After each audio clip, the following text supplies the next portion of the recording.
So this is what, they're trying to move this idea. They think that if they move education under the federal government, that they will get something. But once you put your education under the federal government, do you think the government of Canada is ever going to give it back to you? Do you think they'll ever release that? And in the legislation, if you look at the legislation that was drafted and passed by Ottawa,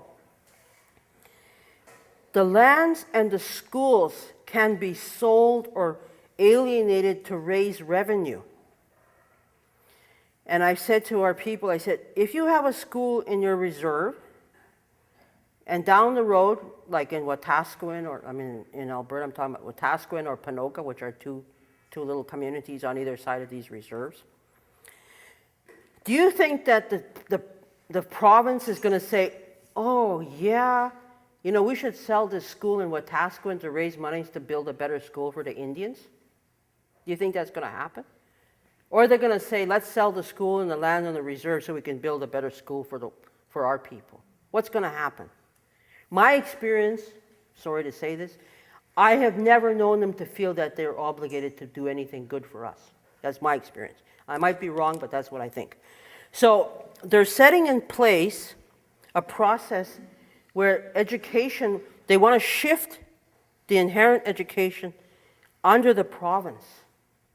And the only thing that they can talk about is money. Everybody that spoke at the meeting in Ottawa only talks about that this could produce more money, because there's no evidence of that. There's absolutely no evidence, because if you look at the British Columbia, what's going on in British Columbia, and a couple of them got up and said, this is not really working for us because we don't have the money to do what we're supposed to do. They don't want to talk about language and culture. And so if you don't want to talk about language and culture, and you don't have your language, how do you talk about your territory or your government structure? So they want to do away with this side of the equation, and they want to bump up this side of the equation, but they cannot do this without our consent. That's what's really important here. They have to get our consent.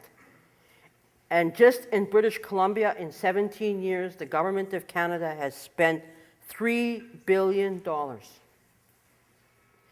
They didn't put $3 billion into British Columbia because they like those Indians more than us. They put it there because they think they can accomplish something.